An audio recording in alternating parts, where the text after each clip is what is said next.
నమస్తే vision news కు స్వాగతం. ఈనాటి వార్తలు. అత్తిలి పెదవంతెన వద్ద Ummer Alisha rural development trust ఆధ్వర్యంలో మజ్జిగ చలివేంద్రాన్ని నిర్వహిస్తున్నారు. అత్తిలికి చెందిన రెడ్డి వెంకటేశ్వరరావు సూర్యకుమారి దంపతులు కొండవీటి సూరిబాబు పుట్టినరోజు సందర్భంగా మజ్జిగ చలివేంద్రానికి ఆర్థిక సహాయాన్ని అందించారు. హైదరాబాద్లో శనివారం కన్ను మూసిన ఈనాడు సంస్థల అధినేత రామోజీరావు అంతిమయాత్రలో తనకు శాసనసభ్యునిగా ఎన్నికైన ఆర్మీ రాధాకృష్ణ పాల్గొన్నారు. రామోజీరావు మృతం చెందారన్న విషయం తెలియగానే తణుకులో సంతాప సభ నిర్వహించి శనివారమే హైదరాబాద్ వెళ్లారు. ఆదివారం జరిగిన రామోజీ అంతిమయాత్రలో ఆర్మీలు పాల్గొని శ్రద్ధాంజలి ఘటించారు. స్వశక్తితో జీవనోపాధి పొందుతున్న lathe and arc welding design work సభ్యుల అభ్యున్నతికి ప్రభుత్వం కూడా సహకరించాలని the Tanuku lathe and arc welding design workers owners association అధ్యక్ష కార్యదర్శులు మండూరి సురేష్ కుడుపూడి చంద్రరావు అన్నారు. అసోసియేషన్ 13వ వార్షికోత్సవం సందర్భంగా తణుకు కొండాలమ్మ ఆలయ ప్రాంతంలో ఆదివారం నిర్వహించిన సమావేశంలో వారు మాట్లాడారు. నేటి ఆధునిక యుగంలో వస్తున్న నూతన పోకడను అందిపుచ్చుకొని అసోసియేషన్ సభ్యులంతా తమ వృత్తిలో అభివృద్ధి చెందాలని ఆకాంక్షించారు.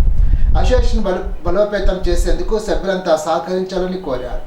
చేతి వృత్తుల ఆధారిత పనుల్లో ఉపాధి పొందేవారు ఎదుర్కొంటున్న సమస్యల పరిష్కారానికి ప్రభుత్వం చొరవ చూపాలని వారు అన్నారు. కార్యక్రమంలో అసోసియేషన్ గౌరవ అధ్యక్షులు కనితా శ్రీనివాస్, ఉపాధ్యక్షులు బల్ల నాని, కోశాధికారి పువ్వాడి తిరుమూర్తులు, సభ్యులు పాల్గొన్నారు. ఉద్యోగ సంఘ బాధ్యతతో పాటు సామాజిక సేవాభావంతో బొడ్డు విక్టర్ బాబు అందించిన సేవలు స్ఫూర్తిదాయకమని పలువురు వక్తలు పేర్కొన్నారు. ఆదివారం ఇటీవల మృతి చెందిన తణుకు టెలికాం జేఈ బొడ్డు విక్టర్ బాబు సంతాప సభలో పలువురు వక్తలు మాట్లాడారు.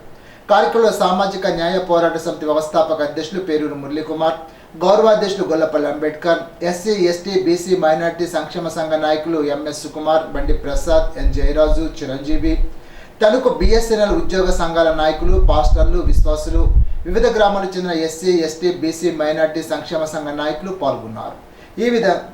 ఈ సందర్భంగా విక్టర్ బాబు చిత్రపటానికి పూలమాలు వేసి నివాళులర్పించారు. ఆయన కుటుంబ సభ్యులను పరామర్శించి ఓదార్చారు. తణుకు మండలం వేల్పూర్లో గోదావరి విశ్వబ్రాహ్మణ వధువుల పరిచయ వేదిక, ఉద్యోగుల సంఘం, వేల్పూరు విశ్వబ్రాహ్మణ సంఘ ఆధ్వర్యంలో వివాహ పరిచయ వేదిక నిర్వహించారు. రాష్ట్ర నలుమూలల నుండి 200 మంది తల్లిదండ్రులు ఈ కార్యక్రమంలో పాల్గొన్నట్లు సంఘాధ్యక్షులు టేకి రమేష్ తెలిపారు. పెదపాటి గోపాలకృష్ణ ప్రసాద్, సాలెండం రఘురాం, మానేపల్లి నాగేశ్వరరావులు మాట్లాడుతూ ఇటువంటి కార్యక్రమాలు ఇరు పక్షాల వారికి ఎంతో తోడ్పడతాయని అన్నారు. తణుకు సంఘాధ్యక్షుడు మందరపు నాగమనోహర్, సంఘ కార్యదర్శి మేడకోటి నరేంద్ర కుమార్, టేకి సతీష్, కొత్తూరు రామ్మోహన్ రావు, పుల్లెటకుత్తి బ్రహ్మాజీ, లక్కోజు మోహన్ పార్వతీశం తదితరులు పాల్గొన్నారు. ఇప్పుడు ఒక చిన్న బ్రేక్.